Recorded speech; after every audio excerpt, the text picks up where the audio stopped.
Hello everyone, constitutional law MCQ questions series 2। Question number 1, व्यक्ति की गरिमा और राष्ट्र की एकता एवं अखंडता सुनिश्चित करना। ऑप्शन ए, भारत के प्रत्येक नागरिक का मूल कर्तव्य है। बी, राज्य का एक नीति निर्देशक तत्व है। सी, भारत के संविधान की प्रस्तावना के अंतर्गत एक संकल्प है। डी, भारत में प्रत्येक व्यक्ति का एक मूल कर्तव्य है। Option C is right, Bharat के संविधान की प्रस्तावना के अंतर्गत एक संकल्प है।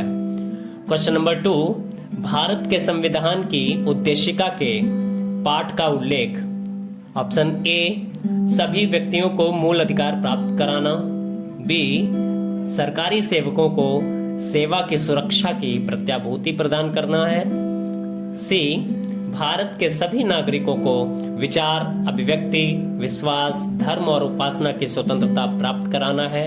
डी, भारत के नागरिकों को मूल कर्तव्य प्राप्त कराना है। Option C is right, Bharat के सभी नागरिकों को विचार, अभिव्यक्ति, विश्वास, धर्म और उपासना की स्वतंत्रता प्राप्त कराना है। क्वेश्चन नंबर 3, निम्नलिखित में से कौन सा कथन असत्य है। ऑप्शन ए, उद्देशिका संविधान निर्माताओं के विचारों को जानने की कुंजी है। बी, उद्देशिका जनता के आदर्शों, आशाओं, निष्ठा और आकांक्षाओं को सम्मिलित करती है। सी, उद्देशिका संविधान निर्माताओं के आशय एवं संविधान के उद्देश्यों को सम्मिलित करती है। डी, संविधान की उद्देशिका का कोई महत्व नहीं है, यह संविधान के परिचय से अधिक कुछ नहीं है। ऑप्शन डी इज राइट, संविधान की उद्देशिका का कोई महत्व नहीं है, यह संविधान के परिचय से अधिक कुछ नहीं है। क्वेश्चन 4, संविधान की उद्देशिका में भारत के लोग भारत को बनाने हेतु दृढ़ संकल्पित हैं। ऑप्शन ए, प्रभुत्व संपन्न लोकतंत्रात्मक गणराज्य। मैं रिपीट करूंगा। ऑप्शन ए, प्रभुत्व संपन्न लोकतंत्रात्मक गणराज्य। बी, प्रभुत्व संपन्न समाजवादी लोकतंत्रात्मक गणराज्य। सी, प्रभुत्व संपन्न समाजवादी पंथ निरपेक्ष लोकतंत्रात्मक गणराज्य। डी, प्रभुत्व संपन्न समाजवादी लोकतंत्रात्मक गणराज्य। ऑप्शन सी इज राइट, प्रभुत्व संपन्न समाजवादी पंथ निरपेक्ष लोकतंत्रात्मक गणराज्य। क्वेश्चन नंबर 5, भारत के संविधान की प्रस्तावना में भारत के लोगों ने भारत को बनाने के लिए संकल्प लिया है। ऑप्शन ए, प्रभुत्व संपन्न लोकतंत्रात्मक गणराज्य। बी, प्रभुत्व संपन्न समाजवादी लोकतंत्रात्मक गणराज्य। सी, प्रभुत्व संपन्न समाजवादी पंथ निरपेक्ष लोकतंत्रात्मक गणराज्य। डी, प्रभुत्व संपन्न पंथ निरपेक्ष लोकतंत्रात्मक गणराज्य। सी, प्रभुत्व संपन्न समाजवादी पंथ निरपेक्ष लोकतंत्रात्मक गणराज्य सही ऑप्शन। क्वेश्चन नंबर 6, हमारे संविधान की उद्देशिका में पद भारतीय गणतंत्र का संदर्भ है।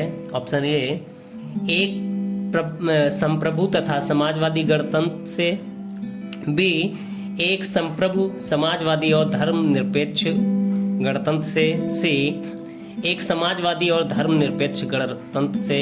डी, एक संप्रभु समाजवादी धर्मनिरपेक्ष प्रजातांत्रिक गणराज्य से। ऑप्शन डी इज राइट, एक संप्रभु समाजवादी धर्मनिरपेक्ष प्रजातांत्रिक गणराज्य से।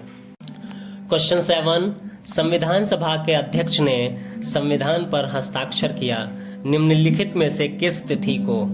ए, 17/10/1949। बी, 14/11/1949। सी, 26/11/1949। डी, 26 जनवरी 1950। ऑप्शन सी इज राइट, 26 नवंबर 1949। क्वेश्चन नंबर 8, संविधान के निर्वचन में उद्देशिका। ए ऑप्शन पूर्णतया असुसंगत है। बी, सुसंगत है किंतु वहीं जहां मूल संरचना के तत्वों को जानना है। सी, सुसंगत है किंतु केवल संविधान की भावना जानने के लिए। डी, जहां भी किसी उपबंध का अर्थ संदिग्ध है वहां सुसंगत है। ऑप्शन डी इज राइट, जहां भी किसी उपबंध का अर्थ संदिग्ध है वहां सुसंगत है। क्वेश्चन 9, भारतीय संविधान की उद्देशिका। ऑप्शन ए संविधान का भाग नहीं है, बी प्राप्त किए जाने वाले लक्ष्यों को इंगित करती है, सी उस स्रोत को इंगित नहीं करती है जिससे संविधान को अधिकार प्राप्त होता है, डी संविधान निर्माताओं के मस्तिष्क को खोलने वाली चाबी नहीं है। ऑप्शन बी इज राइट, प्राप्त किए जाने वाले लक्ष्यों को इंगित करती है। क्वेश्चन नंबर 10, निम्नलिखित में से प्रकार का न्याय संविधान द्वारा प्रदत्त नहीं है। निम्नलिखित में कौन से प्रकार का न्याय संविधान द्वारा प्रदत्त नहीं है? ऑप्शन ए सामाजिक न्याय, बी आर्थिक न्याय, सी राजनैतिक न्याय, डी नैतिक न्याय। ऑप्शन डी इज राइट, नैतिक न्याय। Thank you so much to all of you.